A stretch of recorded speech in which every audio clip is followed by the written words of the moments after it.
Hello, and welcome to the first ever Wazari X Ippon podcast. I'm Pathfinder. You guys can call me Path. I think everybody tuning into this show for the pilot probably comes from a podcast about kickboxing or my Twitter. I also run the Kyokushin Analyst YouTube channel, one of the members there. And I'm joined finally by my friend and probably long lost brother, Chris, Ichigeki X Edge. What's up? I'm Chris. So I on Instagram I'm Ichigeki X Edge, but I also run a second Instagram called Dojo Explorer. So that's at dojo_explorer and dojoexplorer.com, where I go around pretty much New York City where I live and take photos of martial arts schools and give a little profile about them. So yeah, nice to finally meet you, man, and I'm excited about this. Yeah, it's been crazy. We've been talking on and off about karate for a long time. It's really bizarre how we met. We're both straight edge. We're both super into karate, and we're approximately the same age too. It's actually nuts. I think we're long lost brothers. So this show is a long time coming. I know it's crazy. Yeah. So why are we here? Well, for the first episode of Wazari X Ippon, we figured it would be a good idea to go over the upcoming All Japan tournament for Shinkyokushin. It's coming up on the 12th. This is a variant of Kyokushin karate, of knockdown karate. I covered a lot on Twitter and my YouTube channel, so I figured why not start a podcast covering some of these bigger events. So let's start off with I'll hand it over to Chris to talk about the rules for the upcoming All Japan and the history of Shinkyokushin. Why is it air quotes different than just OG Kyokushin? Sure. So I guess we'll talk about the history of it. So Shinkyokushin, or the World Karate Organization. So it has a lot of names, but I guess we'll refer to it as WKO, which stands Hmm. for the World Karate Organization, or Shinkyokushin, and sometimes an older name is IKO2, um, which I'll explain a little bit now. Um, That's how I so know it. Yeah, old yeah, OGs know it as IKO2. yeah. So you know, Kyokushin karate is a full contact style of martial arts, and it was founded by Sosai Masoyama. And so he had a dojo previously that was called Oyama Dojo, but the Kyokushin Kaikan, the main line of Kyokushin karate, was founded in 1964 and continued to pretty much stay, unbroken until Masoyama died in 1994. So, according to the main story, he died without naming a successor to the style. So, after his death, that was a big worry and caused a lot of controversy. So, what came of it was my organization.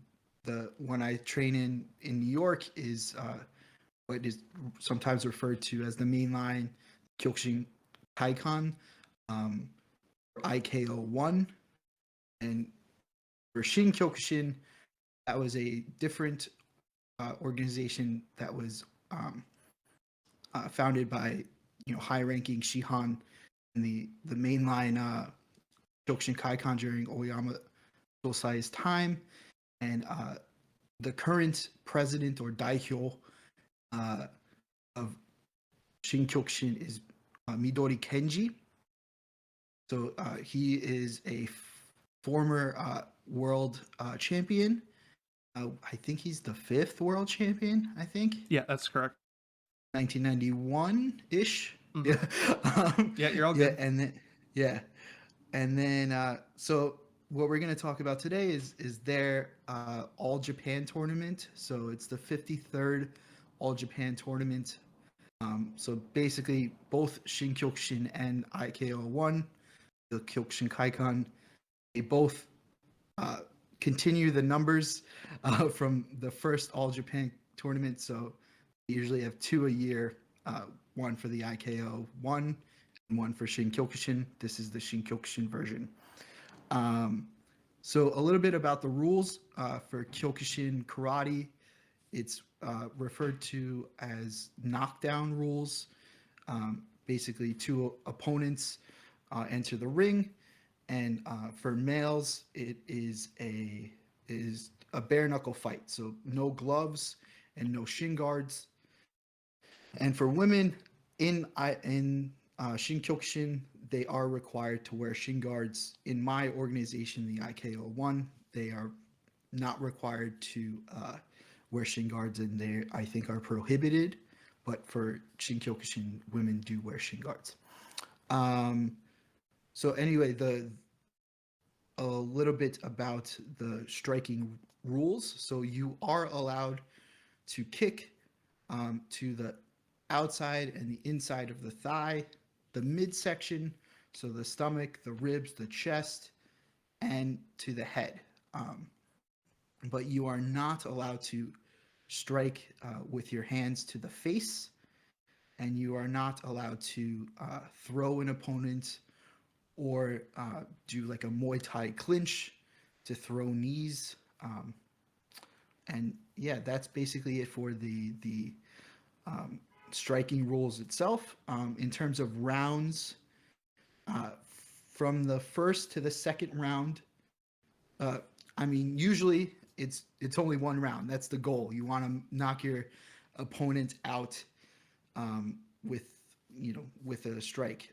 But in the first and second rounds of the tournament, um, the main bout is 2 minutes long for males, with a 2 minute extension if it is a tie.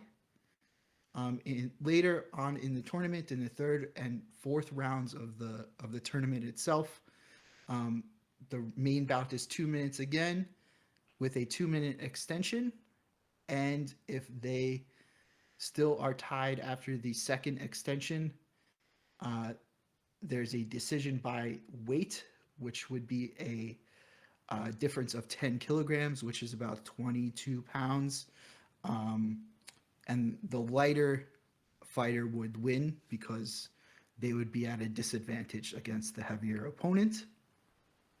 And sorry, and then if there is no difference in weight, there would be one final extension of 2 minutes, and then a winner would be decided hopefully at the end of that.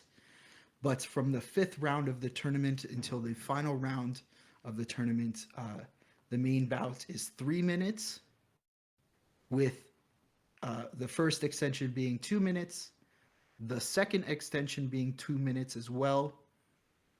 And if it's still a tie, the again a weight decision, the lighter fighter taking the win if there is a difference of 22 pounds or 10 kilograms. If there is no difference, then then we would go to tamashiwari, which is board breaking. Okay, awesome. I actually didn't know that the women didn't do tamashiwari. I think most of the listeners, and this is the problem with knockdown rules, they're with us the whole way until you get to board breaking. They're like, "What the hell?" It's a weird old school rule that still sticks around. But yeah, so those are the rules on how it works in Shinkyokushin. For people who are a little confused, I think the easiest way to explain it to combat sports fans from other arts is basically you've got the Kyokushin Kaikan, which is the biggest one Mhm. still, and sort of the original organization that Masayama left. And after he died, they split, and Shinkyokushin is the second biggest. And it's basically like your UFC and your Bellator. They're sort of jockeying for who's, number one. They both claim to be the number one org. But I would have to say Shinkyokushin is gaining ground against the IKO1, unfortunately, because of political fighting amongst the top brass of the organization, of at least my organization. But I just want to come out and say, in case anyone from my organization is listening, these are my own views and do not reflect the views of the IKO Kyokushin Kaikan, or anyone from my dojo in New York, or anything like that. It's purely I'm talking about my opinions, and I'm doing this for fun. So Yeah, you gotta be real careful with that kind of yeah. stuff. I appreciate that. Trust me. Okay, Yeah. so let's get into the tournament itself. So it's important to note this is the All Japan Open. So this is open weight. There are no weight classes for the men. Mhm. So let's just go through some of the brackets, some of the people that I expect to win or place heavily. Starting with Daiki Kato. Mhm. Daiki Kato is the first WFKO heavyweight champion, their international tournament. He's been the heavyweight champion for JFKO, another part of the Shinkyokushin WKO umbrella, and he's placed second. He's placed second twice in the open tournaments, and actually last year's he made it to the finals where he fought Kembu Ariki, and he's amazing, man. So he's a middleweight. He started as a middleweight, and when you're gonna be in these open tournaments all the time, they tend to sort of dirty bulk and fight Mhm. outside their weight class. So I think he walks around at heavyweight now, but is Mhm. basically a glorified blown up middleweight. He has an unbelievable spinning back kick. This guy he's always moving, stays to the outside. He's fought Kembu Ariki like 5 times, and they've sort of split the series. But I expect him to go far. He's placed second twice. I don't know if this is going to be the one where he breaks through to first place. It's going to be tough. But what do you think? Have you seen much of Daiki Kato's fights? I know the name, and I'm mostly from the fights with Iriki, but like I said, like I told you offline, in terms of Shinkyokushin, I'm not well informed about their male fighters. I do like watching their female fighters, and I think that their female fighters are superior amongst the Kyokushin organizations. But I definitely know uh, Kato just from his fights with Iriki. Yeah, he's fought Iriki like they must.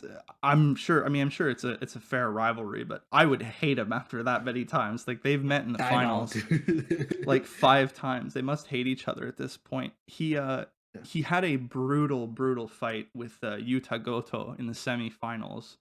And so when he met Iriki in the finals last year, his leg was completely trashed going Oh into my it. god. Yeah, you don't want to be fighting Iriki in the finals with the trash leg who's just a master of the low kick, but he made it the whole way. He didn't go down.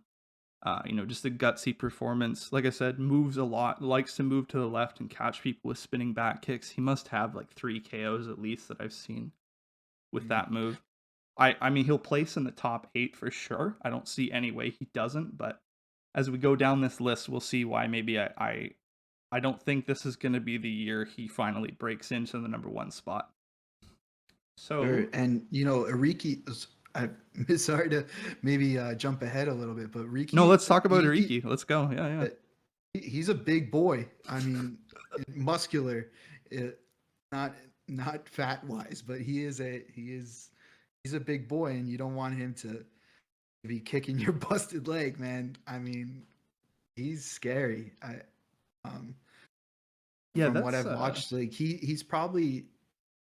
is, I think, sort of the face of Shinkyokushin. I think, in my opinion, yeah, I agree with that. for right now, yeah. I think since Yuji Shimamoto, the former Mm. world champion, has sort of taken a back seat, seems more interested in the organization side, the training side, and teaching. With him sort of out of the constant tournament loop, I'm assuming he'll still fight in the World Open, but seeing as he's Mm. not sort of doing the regionals anymore, yeah, I would agree with that. That Iriki's their guy. He's the star. So let's go right into it. On Kembu Iriki, he's the 52nd All Japan Open champion. He has 2 weight titles at super heavyweight, and he also won the WFKO International Super Heavyweight tournament. So that's against world level opponents, not just Japan. He, like you said, he is a beast. He's very big, and just loves to fight in close on the infight, sort of manipulate your hand position, and just slams these like when he throws his low kicks. It's not high up on the thigh. It's like his almost like his knee. It's like Mm. almost up to his knee. It's like aiming his foot like right into the ground. Like he's rooting you in place when he kicks you. It's devastating. He has so many And stops with that. I have guys in my dojo that some of the older guys in my dojo do that too as and it is unbearable. Like I can barely walk back to the train after like some of those kicks, and imagine doing that all day for a weekend, and having to fight multiple guys after receiving those kicks. Like that's it's insane. Like No, absolutely, and that's something yeah. that I think people who don't watch regularly, like you can't appreciate it until you either see it all the way through, not just a clip, but they're fighting like the best in the world multiple times on the same day. Like for Daiki Kato to do a 3 round extension war with Yuta Mm. Goto, and then like half an hour later he's in there with Iriki who's smashing that same leg. It's inhuman level of toughness that you need to survive these very cruel brackets sometimes. And I mean, for those who don't know, like Kyokushin is considered the strongest karate.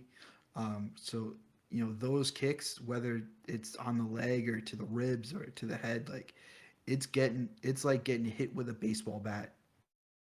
Oh Like yeah, it's brutal. 3 minutes. Like it's crazy. Um, yeah, No, absolutely. So I think yeah. Iriki is obviously a front runner, depending on how the brackets break, to make it to the finals at least. Mhm. Still not my pick. We'll get to that, but there's sort of a X factor in this year's tournament. Normally, I would just say, yeah, Iriki's the super heavyweight champ. He's the most durable there, most likely going to win. And also, like you said, maybe favorite of the organization. Just putting that out there. That doesn't Mhm. hurt to be the face of the organization. But Mhm. moving on to some of the crossover fighters, because WKO Shinkyokushin, sort of famous now for being willing to work with other splinter orgs. The knockdown world is pretty split apart, kind of like boxing. There's an alphabet soup of organizations that are all split off doing their own thing, and they've made an attempt to allow other organizations' fighters to come in, which is really cool. Mhm. Chief among them, in my opinion, is Yuto Fukuchi. Man, if you follow my stuff, like on my Twitter, my YouTube, you guys know I am an insane fanboy for Yuto Fukuchi. This guy is unreal. There's multiple photos of him just holding all his belts. He's so many, like they're falling off him. The guy is Is he the Byakuren guy? absolutely, Byakuren Kaikai? Yeah. yeah, Byakuren Kaiken fighter. Byakuren, from what I understand, has a Kempo influence, sort of a Chinese Kempo influence. That's the main difference why it's its own organization. But I mean, Mhm. to me, when I watch them, you know what I mean. Knockdown's knockdown, but that's Yeah, yeah. Once they switch the Kyokushin roles, it all looks the same. yeah, you know? exactly. Yeah. So he's the first WFKO international middleweight champion. He's won JFKO middleweight a bunch of times, and then he's won a million titles in Byakuren Kaiken.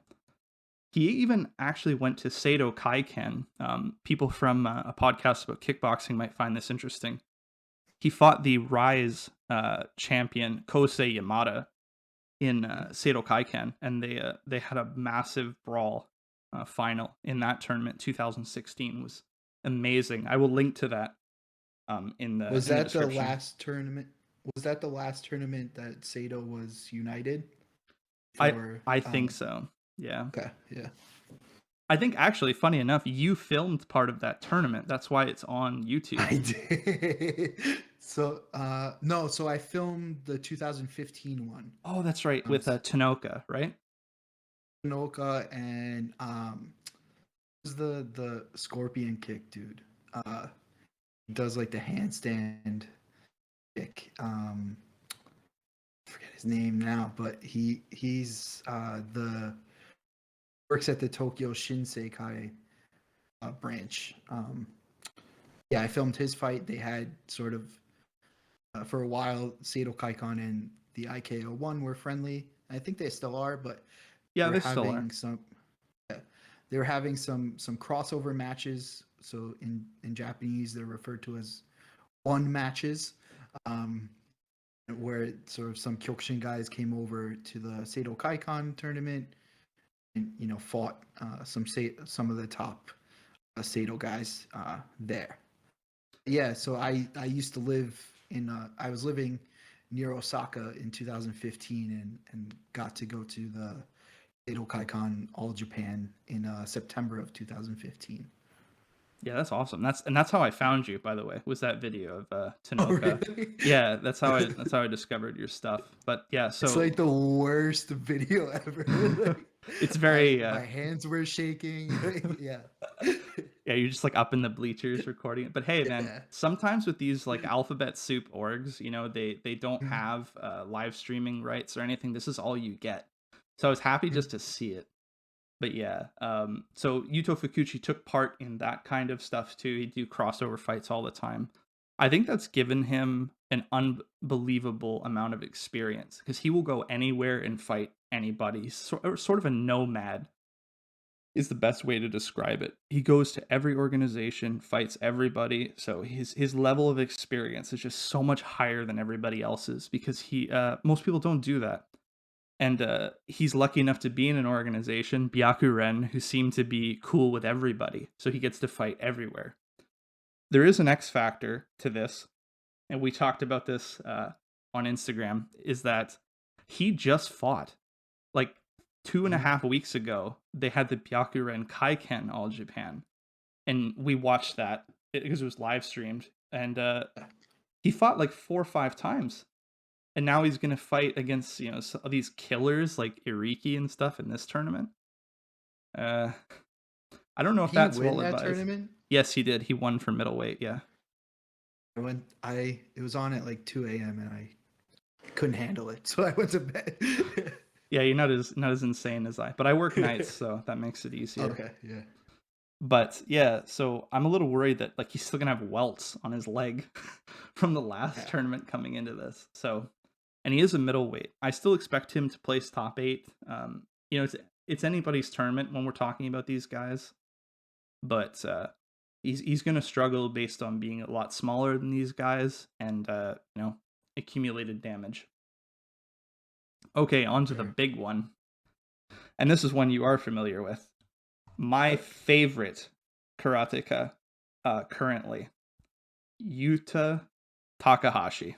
Man, what can you say about this guy? I love this guy. Biggest Yuta Takahashi fan. So this is why I think this tournament is super, super important. So Yuta Takahashi actually comes from IKO, from Kyokushin Kaiken. He's recently left the organization and founded his own dojo and has been allowed to compete in Shinkyokushin. He's the 49th Kyokushin Kaiken All Japan Open champion, which at the time was like universally, back then 2017, universally agreed to be the top org. Second place for world weight for heavyweight in 2017 and a million weight titles. This guy is a phenom. I mean, sweeps, flying knees, uchi mawashi knockouts, anything you can think of, this guy does. Unbelievable footwork. He's fought the best in the world time and time again. When you look at the list of people he's beaten, Zahari, he's even gone to war, like a 5-round war with Eremenko, the top Russian fighter in Kyokushin Kaiken, and arguably won that fight. Like it was right down to the wire on who won, and you could have given that to either guys. That from the last World Tournament, Yeah, 2019? yeah, absolutely. Yeah, I was there.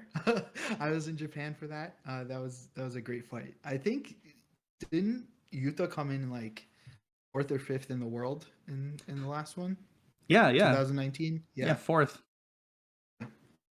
Yeah, so he I came in mean, fourth. he again, you like him a lot more than I do. I'll say that you are more invested in his career than than I am.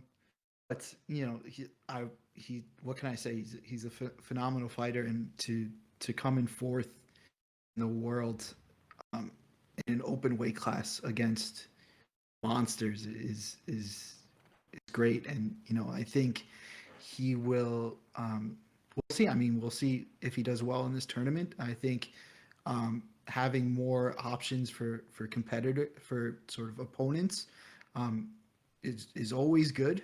So we'll see if he's actually world class, because the world tournament for IKO is only for IKO people. So it's not exactly a world tournament. So we'll see how he hangs with some Shinkyokushin guys, some Byakuren guys, and if he fights for the JFKO, neck in the new year, um, how he hangs with other people around the world and around Japan.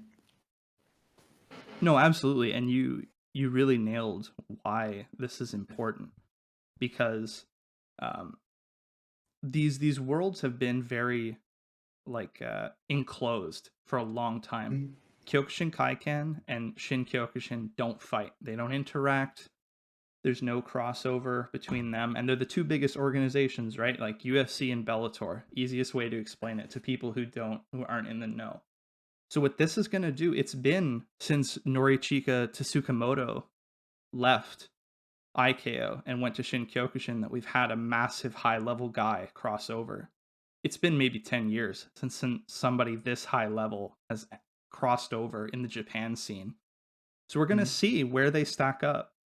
Number 4 in the world for Kyokushin Kaikan, and number 2 behind Ueda for Japan.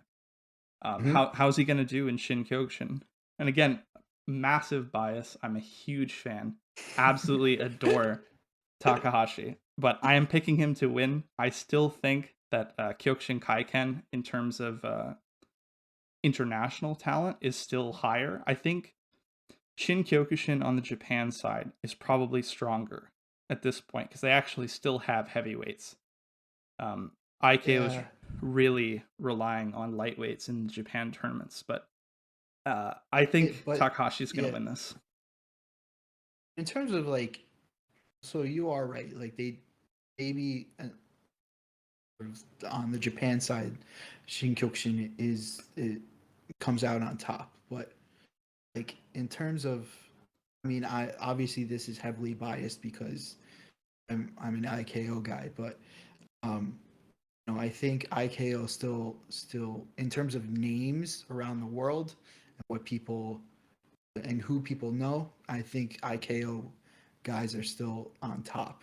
Um, they people know what Shinkyokushin is, but they don't know the fighters because it is still very um, Japan centered.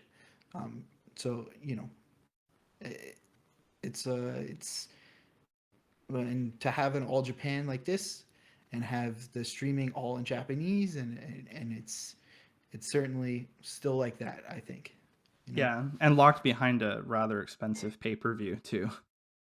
It's Yeah. like 5,000 yen, I think, and there's no archive. Yeah. Which, and 5,000 yen is about 50 US. So, you really got to be invested in that to hand it over. And you got to be fluent in Japanese to even figure it out. So, um, like I said, I think that it's still very Japan heavy. Yeah, no, I definitely I hear you on that. So yeah, I'm picking Yuta Takahashi to win it. I still think, like you said, the international level that IKO brings is still on top. I'm assuming you're picking Iriki to win the tournament. I'd say so, yeah. I I like him a lot. Okay, fair enough. Yeah, I think those cover like the big names for the list of who's going to be fighting. I guess maybe we should start on the controversy that's happened around this tournament. Do you want to talk about the girls? I can talk about Oh yeah, the absolutely. girls. I'm Sure. just out of my element on that one. Oh yeah. So I'm not a stats guy sort of in terms of fight stats like you are, Path, but I can introduce some of the top girls that I think I am familiar with, and sort of what we talk about in a couple minutes with the controversy of what that guy, who that guy pointed out as some contenders. But um, so firstly, Kikukawa Yui. Uh, so she comes from Ashihara Kaikon, which is another offshoot of Kyokushin. Uh, uh, so she is like 5 foot nothing and hits like a truck. Like I think she's probably around 23 ish right now. And then when she was 17, she won either the Shinkyokushin or she won the JFKO All Japan tournament for the female side of things. And she's a tough fighter. I mean, because she is pretty little, she gets punched in the face pretty regularly, whether on purpose or by accident. So she definitely takes a lot of damage, but and she can chain punch on your chest for days. Like it is, and she'll. I imagine she leaves welts and bumps, and she's scary. So she's definitely my pick as always. I think for top woman to win the tournament. But some other another sort of interesting person is Suzuki Mihiro. So she's the daughter of Suzuki Kunihiro, who is sort of the same era as Tsukamoto Shihan in the early Shinkyokushin days. Yeah, world champ Um, too. uh, he is a world champ. So he's been unfortunately battling cancer for the last couple years. So, and I know in the past, maybe at some other All Japan tournaments, Shinkyokushin has acknowledged him and sort of wished him the best in the opening ceremonies. So his daughter is fighting in this tournament. There's also Mokudai Yuna. So Damn it, you beat me to it. That's who I was gonna talk about. Yeah. okay. Do you want to talk about her? No, that's okay. But we're on the same page. That I just want to say that people may actually know her, even if they don't follow karate. If they watch Kuro Obi World, she's Yeah, a high yeah, yeah. speed punch girl on there. Yeah.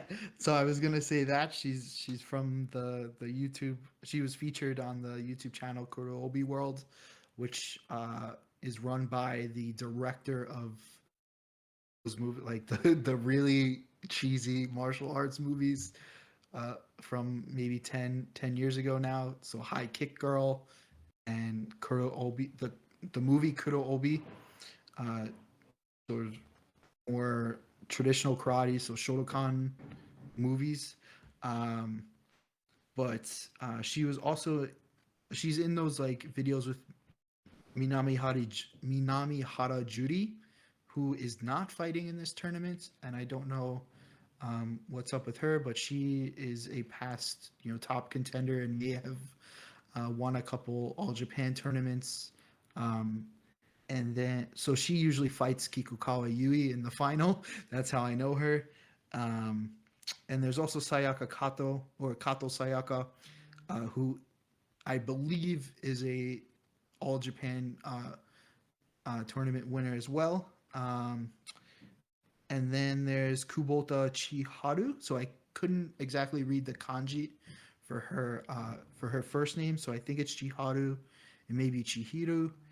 But you know, she comes from the Kubota dojo. So her family Kubota dojo. So her family runs their own dojo and style.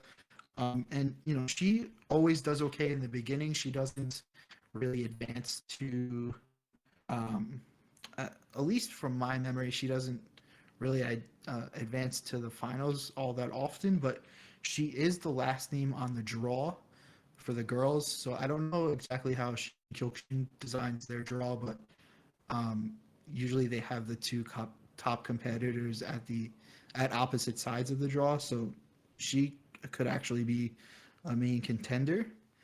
Um, and lastly, so I want to point out maybe I have made fun of it in the past, so I don't want to sort of. I guess I already outed myself as seeing it as sort of funny, but uh, the Sakura Juku dojo from Kyoto, they're at least their girls or female fighters have like a weird fighting stance or like kamae. So it's sort of like a it's sort of like a crane stance. It's very weird. They stand completely sideways and they lift their front foot up and have like their hands in like a weird like Karate Kid uh, position, and they always start fights with sidekicks. No matter what, they always start with a sidekick, and it's on my nerves so much for whatever reason. Like I just I don't know. It just bothers me so much. Like, but yeah, so if you see any of the Sakura Juku girls, I have nothing against them aside from their silly little like fighting stance. But hey, uh, it when you're watching something at 2 in the morning, everything's funny. So Yeah, it's always when it's the girls up for JFK or whatever, it's always sort of a countdown until Ichigeki X Edge notices one of them and says something. We sort of need a running counter next time. I think I freak out. Like I don't know. It bothers me so much. I don't know. it is rather funny. Yeah. But yeah, Unimokudai is the one I know. I'm not super up on the Shinkyokushin girls since the one I used to follow that would fight in JFK was Kako Shinta, but she's since retired. Doesn't seem to be interested in competing anymore. I sort of lost track of like who was on top after she bowed out. Was she Unimokudai like is a pretty good too. heavyweight? She was relatively like not Uh, heavy set, but like she was tall and sort of yeah, thick. yeah. She could make Not thick in a weird way, but like she was sure, she was sure, like sure. she Okay. was she was a big girl. Um, was that I could be completely like She can make either. She could make okay middle or heavyweight. She sort of okay bounced between yeah the two. okay yeah. Okay, so that's pretty much covers like the top competitors. We've made our picks on who we think's going to win. I think the next thing to talk about would be there's a little controversy that happened this week before this tournament. Do you want to cover that? Yeah, so Miyamoto Takeshi from the Miyamoto Dojo has been banned from future all like this tournament and all future tournaments uh, by the WKO Shinkyokushin Kai for making YouTube videos about it and using pictures without seeking permission first from the organization. At least that's what the sort of expulsion letter said in Japanese. Wow, So Chris, that sounds really bad. What horrible crime did they commit? they used pictures without permission and may have made some, although from my understanding of the video and my I do claim to speak Japanese, but it's not 100%. But uh, you know, he said some stuff about Midori Daiho's son, which seemed harmless to me. He was just talking about the tournament, but they have maybe another reason was that it rubbed them the wrong way. I don't know. But but anyway, a little bit of background about this guy because he's pretty interesting.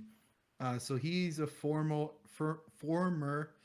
Jonan Kawasaki Shibu student under So he used to train with Hiroshige Shihan in the sort of later golden era of the uh, Jonan Shibu. So he was training partners um, with Tsukamoto, with Midori Kenji, with uh, if you're familiar with the Jonan branch and sort of the Kyokushin, more IKO one of the late 1990s, the Jonan branch, um, Champions Dojo, right? basically All the top guys came from champions. there. Yeah, Yeah. yeah, the powerhouse. But Hiroshige Shihan eventually left the IKO and went to co-found the Kyokushinkan, and then eventually the Kyokushin Kenbukai, in which some of the Kenbukai guys are entering this tournament as well. But they don't really have, from my understanding, like too strong of a presence on the tournament scene. But anyway, this guy Miyamoto founded his own dojo in 2005 and now runs a sort of cross dojo or inter dojo team called Team Itadaki, which, from my interpretation of the word Itadaki, means to the the summit of a mountain. So you're striving to reach the top, and he sort of trains sort of all the or gathers the top JFKO competitors, and they sort of cross train in his dojo. And he also claims to have trained like Ueda Mikio at some point. I don't know when, because he left in 2005 and Ueda is only like 25. So, and have seemed to have stayed within the IKO one. So that was interesting. But yeah, he can't come anymore. So we'll see what happens to his YouTube channel. Yeah, I mean the sort of Cole's Notes version of all that too is he made a predictions video on who he thought would win the All Japan, and he got banned from the organization for it. So pour one out for your boys, Path and Chris. Are going to end up in an alley dumpster somewhere for this podcast. I may be looking for a new dojo after this. So yeah, that's how tight a grip some of these orgs yeah. have on their guys. It's serious business to them. So that's sort of the roundup for the All Japan, who we think is going to win. It's on the 12th December. Anything you want to say in conclusion? I think for the pilot episode, we can end it there, and I'll go check the audio levels and make sure we didn't fuck this up too bad. Sure. Well, thanks very much, and thank you guys for listening, and hopefully we'll see you in episode 2. Yeah, so you can find my stuff at X Karate Path on Twitter, and the Kyokushin Analyst on YouTube. I'm one of the members there. Chris helps out a lot with that, actually, with research and stuff like that. And then do you want to shout out your Instagram again or anything like that? Yeah, so I may have said it in the beginning, but it's Ichigeki Edge on Instagram. So there's an X between the Ichigeki and the Edge.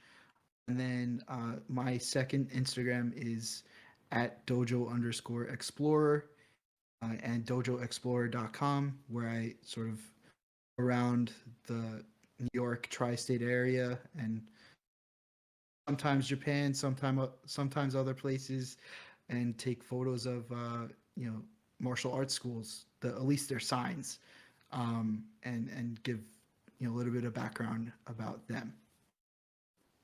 Thank you very much, man. I'm glad we finally got to do this, seeing as we're basically the same person. And everybody, thank you for listening. I know, dude.